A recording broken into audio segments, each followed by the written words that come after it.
Values Education 7, Quarter 4, Learning Competency 1C, na ilalapat ang katangian ng pagpapakatao sa pagtupad ng kanyang mga tungkulin. Bago tayo magsimula, balikan natin ang tatlong katangian ng pagpapakatao ayon kay Max Scheler.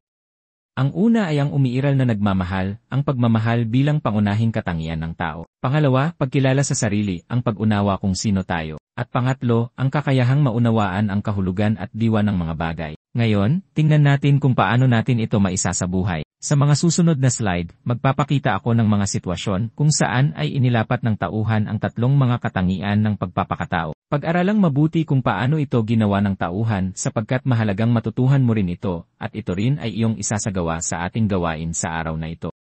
Unang halimbawa, si Kez, isang mag-aaral sa ikapitong baitang, ay may proyekto sa grupo. Napansin niyang may kaklase siyang hindi aktibong nakikilahok. Sa halip na hayaan ito, kinausap niya ang kaklase at tinulungan itong makilahok.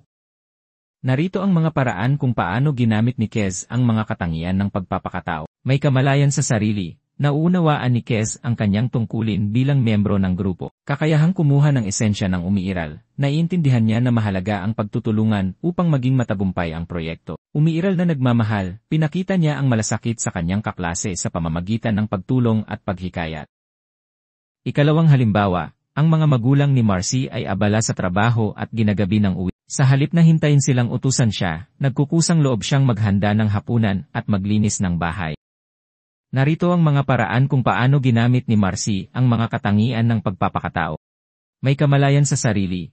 Alam niya na bahagi siya ng pamilya at may tungkulin siyang gampanan. Kakayahang kumuha ng esensya ng umiiral. Naiintindihan niya na ang pagtutulungan sa pamilya ay nagpapalakas ng relasyon sa isa't isa. Umiiral na nagmamahal, pinakita niya ang pagmamahal sa kanyang pamilya sa pamamagitan ng pagtulong.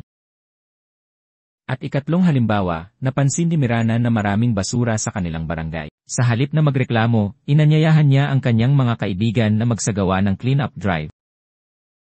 Narito ang mga paraan kung paano ginamit ni Mirana ang mga katangian ng pagpapakatao. May kamalayan sa sarili. Nauunawaan niya na bilang isang miyembro ng komunidad, may pananagutan siya rito. Kakayahang kumuha ng esensya ng umiiral. Naiintindihan niya na ang isang malinis na kapaligiran ay mahalaga para sa lahat. Umiiral na nagmamahal. Ipinakita niya ang malasakit sa kanyang komunidad sa pamamagitan ng aksyon. Ngayon, bibigyan ko kayo ng ilang sitwasyon kung saan maaaring ipakita ang tatlong katangian ng pagpapakatao ayon kay Max Scheler. Hahatiin kayo sa 5 grupo at bawat isa ay magsasadula ng isang sitwasyon. Pagkatapos ng pagsasadula, tatalakayin natin kung paano ipinakita sa mga sitwasyong ito ang kamalayan sa sarili, ang kakayahang kumuha ng buod o esensya ng umiiral, at umiiral na nagmamahal. Kung ating paunlarin at susundin ang mga katangian ng pagpapakatao na naituro sa atin, malilinang sa atin ang pagpapahalaga sa malasakit. Ano nga ba ito?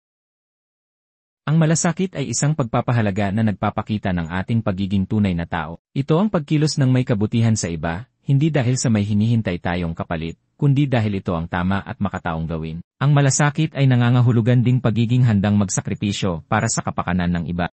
Paano mo na ipakita ang malasakit sa iyong pang-araw-araw na buhay?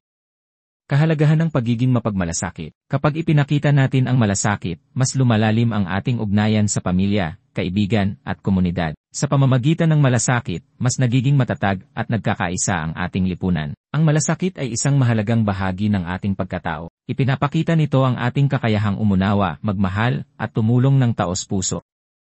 Sa kabuuan, ang tatlong katangian ng pagpapakatao ay mahalagang gabay sa ating pang-araw-araw na buhay. Ang malasakit ay isang pagpapahalagang nagpapalalim ng ating ugnayan sa iba. Tunay na pagpapakatao ay nakikita sa ating pagkilos para sa kabutihang panlahat.